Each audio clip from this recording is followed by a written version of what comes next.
Headlines 24 में आपके साथ शाहाना खान। सबसे पहले आज की हेडलाइंस।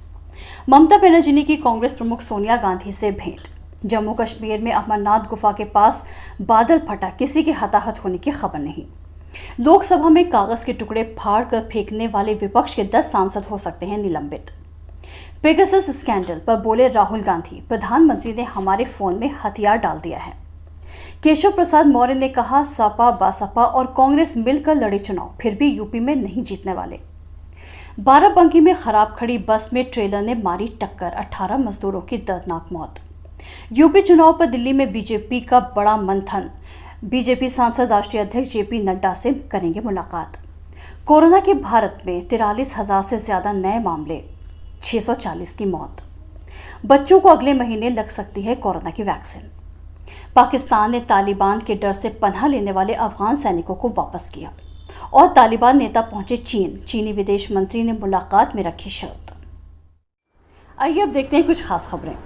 पेगासस जासूसी मामले को लेकर कांग्रेस सांसद राहुल गांधी ने मोदी सरकार पर हमला बोला है। राहुल गांधी ने कहा कि पीएम ने हमारे फोन में हथियार डाल दिया है। संवाददाताओं से बातचीत करते हुए पूर्व कांग्रेस अध्यक्ष ने कहा कि समूचा विपक्ष यहाँ है, लेकिन संसद में हमारी आवाज़ को दबाया जा रहा है। उन्होंने कहा, हम केवल ये पूछ रहे हैं कि पेगासस सॉफ्टवेयर खरीदा गया या नहीं, और क्या इसका उपयोग भारत में कुछ लोगों के खिलाफ किया गया। सरकार इस पर कोई चर्चा नहीं चाहती। पीएम नरेंद्र मोदी ने हमारे फोन में हथियार डाल दिया है। राहुल ने सवालिया लहजे में पूछा, आखिरकार इस मुद्दे पर सदन में चर्चा क्यों नहीं होनी चाहिए।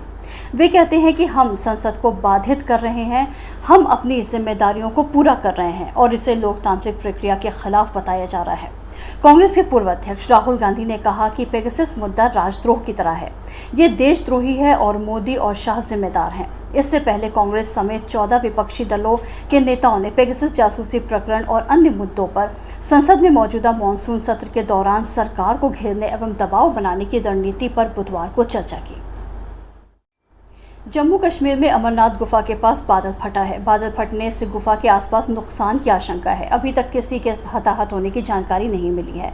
बादल फटने के समय गुफा में कोई यात्री नहीं था। हालांकि बीएसएफ, सीआरपीएफ और जम्मू पुलिस के कैंप को नुकसान पहुंचने की आशंका है।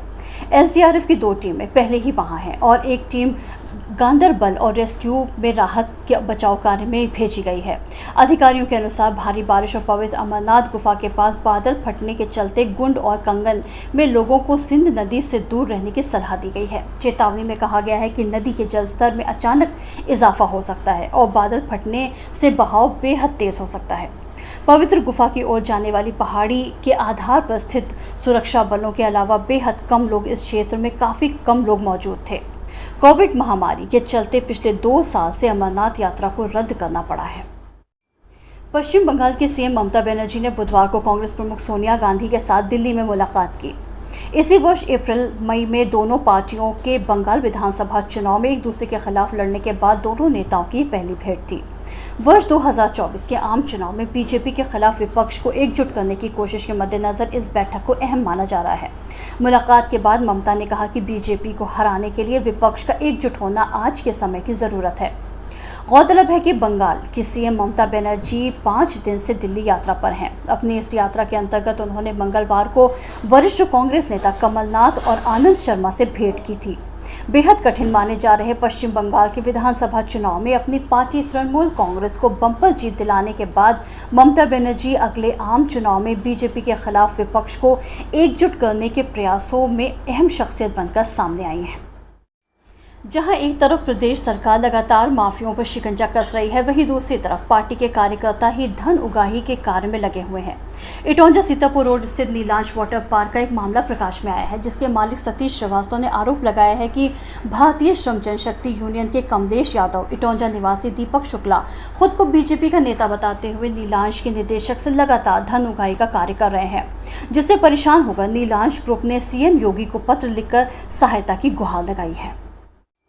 अफगानिस्तान में जारी भारी हिंसा के बीच अफगान तालिबान का एक प्रतिनिधिमंडल चीन पहुंचा है। इस प्रतिनिधिमंडल का नेतृत्व मुल्ला अब्दुल गनी बरादर कर रहे हैं। इस प्रतिनिधिमंडल से चीन विदेश मंत्री वांग यी ने बुधवार को उत्तरी चीन में तियानजिन में मुलाकात की। तालिबान प्रतिनिधिमंडल का चीन दौरा तब हुआ जब एक दिन पहले ही पाकिस्तान के विदेश मंत्री शाह महमूद कुरैशी चीन के दौरे से लौटे हैं। पाकिस्तान ने कहा था कि कुरैशी की मुलाकात चीनी विदेश मंत्री वांग यी से हुई थी और दोनों के बीच अफगानिस्तान को लेकर भी बात हुई थी। चीन के सरकारी प्रसारक CGTN के अनुसार चीनी विदेश मंत्री वांग यी ने बुधवार को तालिबान प्रतिनिधिमंडल से कहा कि उसे चीन विरोधी आतंकवादी संगठन ईस्ट तुर्किस्तान इस्लामिक मूवमेंट से संबंध तोड़ने होंगे।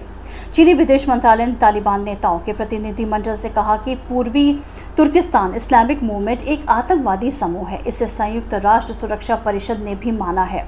अंतर्राष्ट्रीय समुदाय की जिम्मेदारी है कि वो इस आतंकवादी संगठन से मिलकर लड़े। चीन उम्मीद करता है कि तालिबान इस संगठन से संबंध खत्म करेगा।